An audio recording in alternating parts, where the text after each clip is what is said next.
All of his co-workers were gone. What could it mean? Stanley decided to go to the meeting room. Perhaps he had simply missed a memo.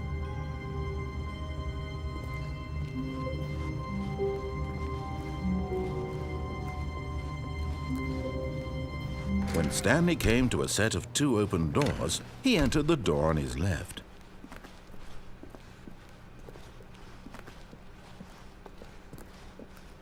Yet there was not a single person here either. Feeling a wave of disbelief, Stanley decided to go up to his boss's office. Coming to a staircase, Stanley walked upstairs to his boss's office.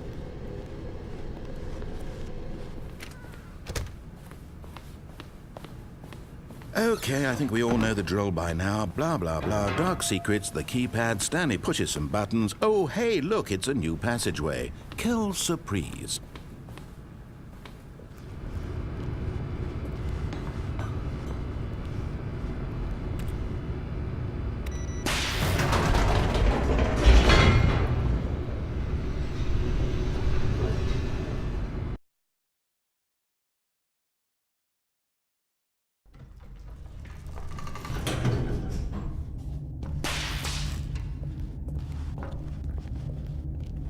Stanley walked straight ahead through the large door that read Mind Control Facility.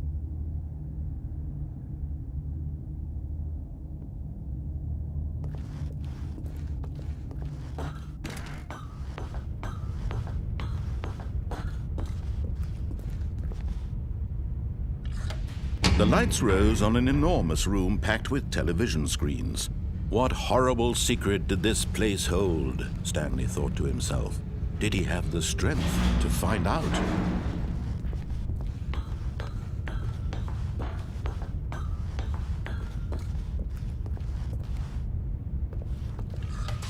Now the monitors jumped to life, their true nature revealed.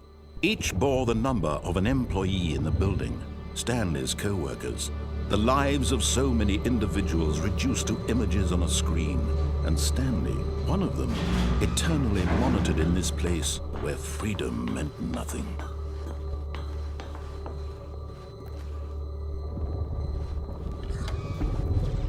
This mind control facility, it was too horrible to believe. It couldn't be true.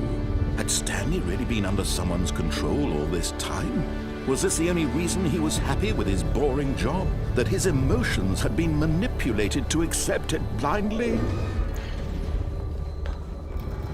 No, he refused to believe it. He couldn't accept it. His own life in someone else's control? Never!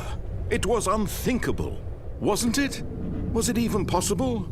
Had he truly spent his entire life utterly blind to the world? But here was the proof, the heart of the operation. Controls labeled with emotions, happy or sad or content. Walking, eating, working, all of it monitored and commanded from this very place. And as the cold reality of his past began to sink in, Stanley decided that this machinery would never again exert its terrible power over another human life. For he would dismantle the controls once and for all.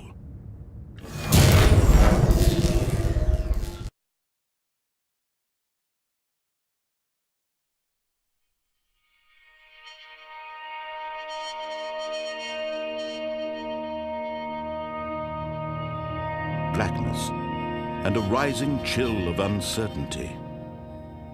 Was it over?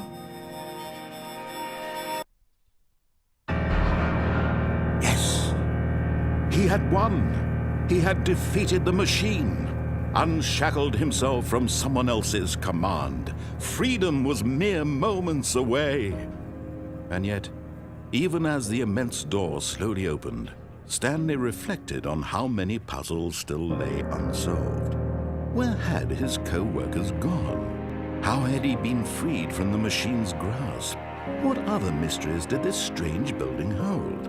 But as sunlight streamed into the chamber, he realized none of this mattered to him, for it was not knowledge or even power that he had been seeking, but happiness. Perhaps his goal had not been to understand, but to let go. No longer would anyone tell him where to go, what to do, or how to feel. Whatever life he lives, it will be his. And that was all he needed to know. It was perhaps the only thing worth knowing. Stanley stepped through the open door.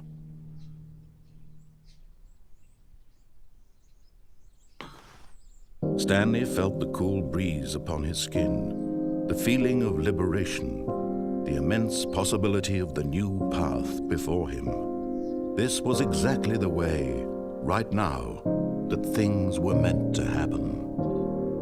And Stanley was happy.